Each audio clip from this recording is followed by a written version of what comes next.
এবার তার লক্ষ্য নির্ধারণ দেখি। 1 নম্বর হচ্ছে ইসলামিক। প্রথমে এটা কি ইসলামিক ছিল? কোরআন এবং সহিহ হাদিস মোতাবেক এটা কি আল্লাহ এবং রাসূলের জন্য ছিল? স্বাভাবিকভাবে হ্যাঁ ছিল। এ কারণেই তিনি লক্ষ্য অর্জন করেছিলেন। দ্বিতীয় হচ্ছে এটা কি নির্দিষ্ট ছিল? হ্যাঁ, তার লক্ষ্য নির্দিষ্ট ছিল। আমি ইসলামের বিরুদ্ধে অভিযোগের উত্তর দিতে চাই, এটা ছিল নির্দিষ্ট। যথাযথ জবাব দিতে চাই। অমুসলিমদের মন থেকে ইসলাম সম্পর্কে ভুল ধারণাটা সরাতে চাই আমি। তৃতীয় বিষয় হচ্ছে এটা কি লাভজনক ছিল, কল্যাণকর ছিল? তিনি আখিরাতের লাভ চেয়েছেন, আর ইনশাল্লাহ ইনশাল্লাহ আল্লাহ তাকে জান্নাত দেবেন ইনশাল্লাহ। কিন্তু আখিরাতের কল্যাণের পাশাপাশি দুনিয়াতেও সম্মান পেয়েছেন। দেখেন, ষষ্ঠ শ্রেণী পাস একজন মানুষ 1986 সালে মুসলিম বিশ্বের নোবেল পেলেন মানবতার সেবায়। বাদশাহ ফয়সাল পুরস্কার তাকে দেওয়া হয়েছিল।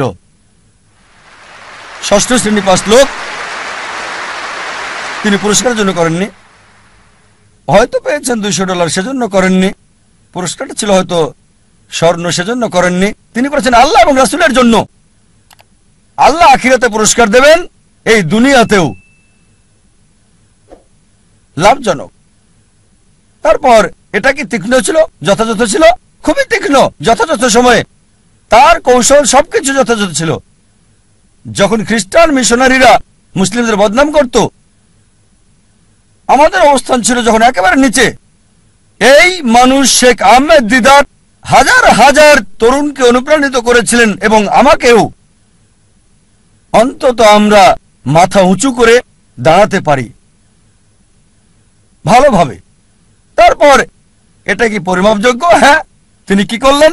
খ্রিস্টান মিশনারিদের লেখা বইগুলো সংগ্রহ করলেন, যেগুলো ছিল ইসলামের বিরুদ্ধে লেখা, যেমন জন গিলক্রিস্ট, এইসব বই, জেমস সোগার্ট, আর সেগুলো উত্তর দিলেন।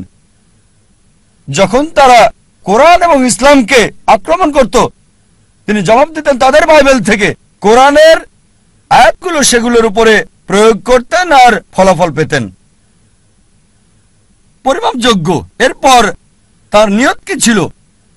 বিখ্যাত হওয়া নিয়ত ছিল না। বাদশাহ ফয়সাল পুরস্কার পাওয়াটা উদ্দেশ্য ছিল না। নিয়ত ছিল আল্লাহ এবং তার রাসূলের সন্তুষ্টি অর্জন। তারপর ধারাবাহিকতা ছিল? হ্যাঁ ছিল।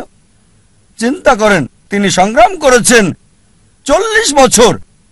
তার ইতিহাস পড়লে দেখবেন তার অফিসটা ছিল ছোট্ট একটা ঘর। আর আমাদেরকে বলেছেন সাদা কালো 1000 পাম্পলেট ছাপানোর আগে তাদের মিটিং করতে হতো। চলো মিটিং করি, 1000 সাদা কালো পাম্পলেট আমরা ছাপাতে পারবো কিনা।